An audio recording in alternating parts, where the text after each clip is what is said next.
Hello, Les here, coming at you today from the Three Rivers Foundation, also known as aka the Comanche Springs Astronomy Campus. Now going to be and this may be where the Comanche Springs Astronomy Campus came from, but now going to be the Texas Tech, part of Texas Tech. I found out this week. The owner of this place donated it to Texas Tech, a university in Lubbock, I believe. Pretty big university, and yeah, so we'll see what happens there. But home for the last 2 weeks,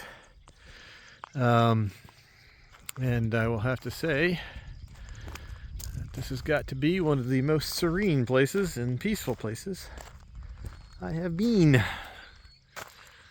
Apparently this place has been around for 20 some years, and the director referred to it as the best kept secret in Texas. It is an observatory. It's a amateur astronomer enthusiast. It's the director, and she, I'm not sure if she or her husband, but she is who I met. She, and maybe the reason they donated it is because maybe he's not around anymore. That's speculation on my part. I didn't ask that, but they started this 20 years ago and have been building upon it, and they have made what's a pretty cool little place here out in the middle of nowhere, Texas, in between two towns of Crowell and Paducah.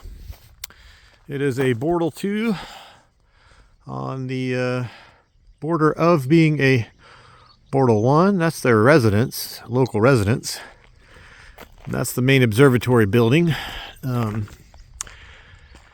They were supposed to have a star party. I've been here for 2 weeks, and they were supposed to have a star party on the 6th, last Saturday.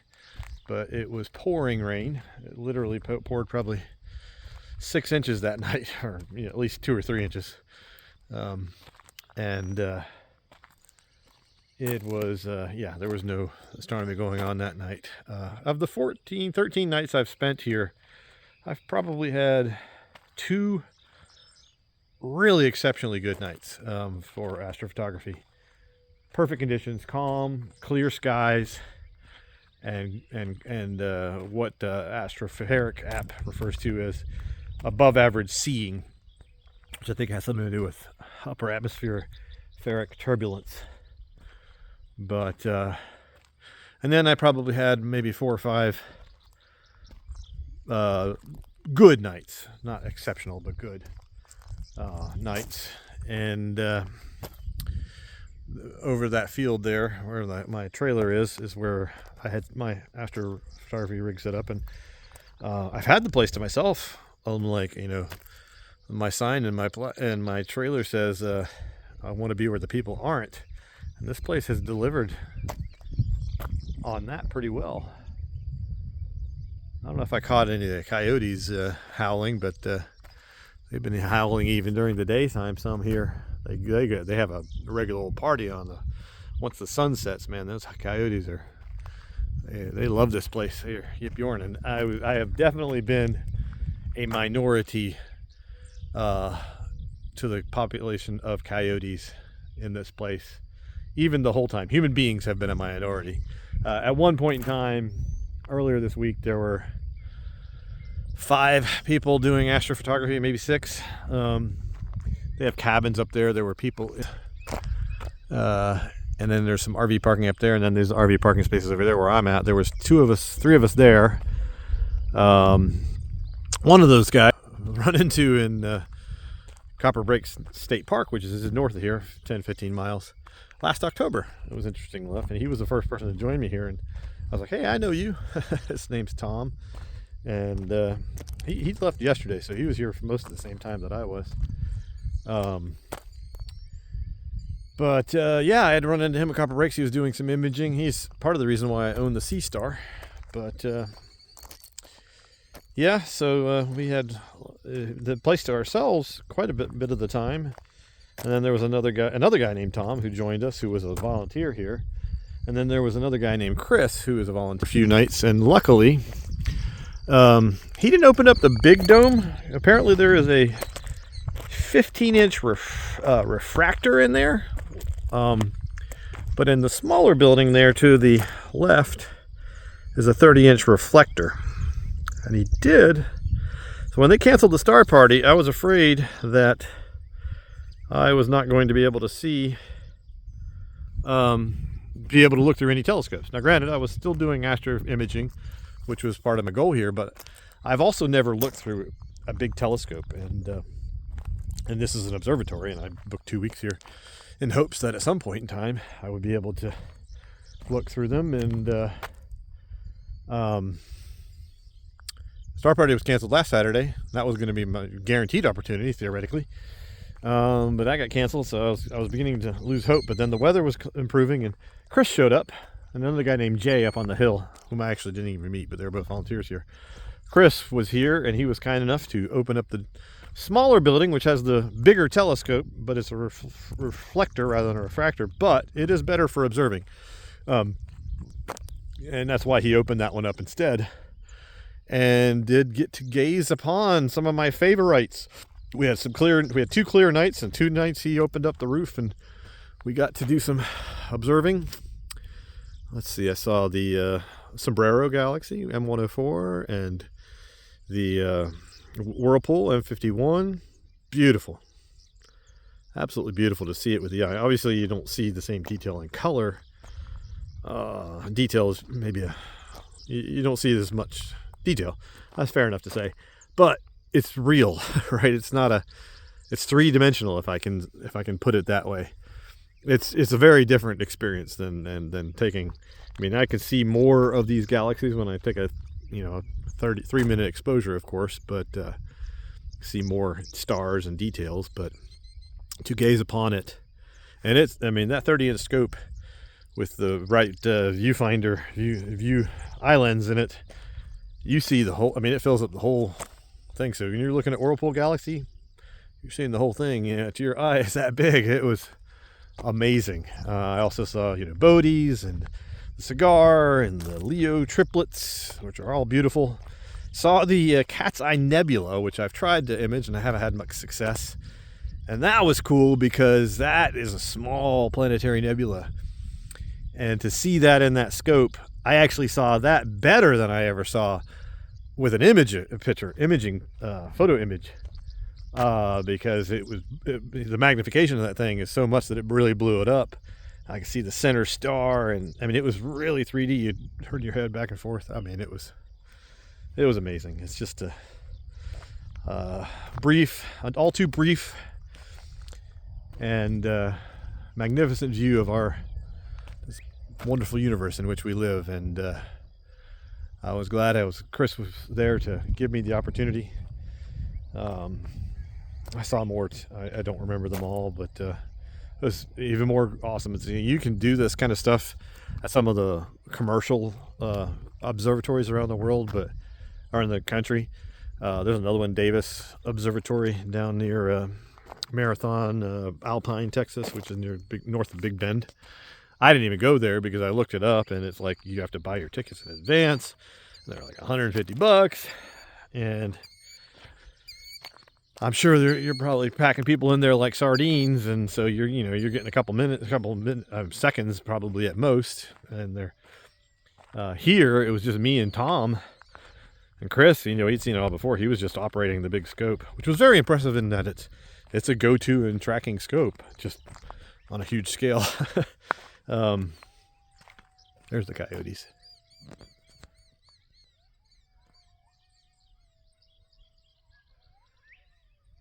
A nearly constant soundtrack in this place. Even in the middle of the day, I ran into one. I had a camera in my hand. Missed photo opportunity. I had the camera set up to take macro pictures of flowers, and I didn't expect to round this corner. There's a trail down here, the trail to get my steps in most. And I heard them like this. It was the middle of the day, even brighter day, clearer day. And I heard them, and I was like, nah, there's no way. I mean, because coyotes are usually long gone by the time you get there. But I rounded the corner, and there was one back turned to me. He didn't hear me coming up. I lifted up my camera and tried to take a picture, and I was like, what the hell's wrong with this camera? And I had it all set up wrong. And I didn't get a picture of it. When I realized what I was doing wrong with the camera, I changed the settings, but the noise that the camera made to change the settings was enough to startle the coyote away. So I didn't get a picture, but he was, 20 yards away from me. I mean, clear shot, beautiful creature. He or she. I didn't get close enough to tell the difference, but beautiful creature. Much prettier than we have coyotes in Bel Air. I've seen coyotes in my house in North Carolina. They're apparently in every county in the U.S. But these, and I've seen coyotes in other parts of Texas and other parts of the country. That was the prettiest one. Maybe it's just because I saw him in broad daylight. But he was a pretty one. Really wish I could have got a picture, but I did get many, many other good pictures. So I can't complain too much. And this place has definitely delivered on the going to where people aren't. I mean, last night and a couple other nights that I've been here, it was literally just me and the coyote. There are, and the other fauna, rabbits and deer. I mean, we are miles from any people. 10 miles, 12 miles from a nearest town, and that's a pretty small ghost town, basically. And I mean, I was probably more remote in some ways in Wyoming at that one. I had that campground to myself too. But actually, I don't think that was more remote. I think this is more remote because there was an active ranch just over the hill, and I heard human noises coming from that. I couldn't see them, but I could hear them. Here, none of that. Last night, it is just the sounds of nature, and I enjoyed it very much, and I am going to be very sad to leave the Three Rivers Foundation, I must say. Why can't I get this thing to zoom out? I don't know. Probably that's why. Yeah. Anyways, but I had a good time, and I will hopefully be back. Hopefully it doesn't change too much with this Texas Tech takeover. Or takeover. It was donated to them. Hopefully they don't change it too much, because I said to the owners yesterday or the directors, that it was underutilized, but in some ways that's cool, especially if you're here and you have somebody that can open up the roof. But even not, just doing my own astrophotography. And I learned a lot from those other two guys. Those are far more experienced astrophotographers. And we also saw some unexplained aerial phenomena. I got some pictures of that the other day. Bizarre. What looked like a search beam going into the sky, but it didn't even connect to the ground.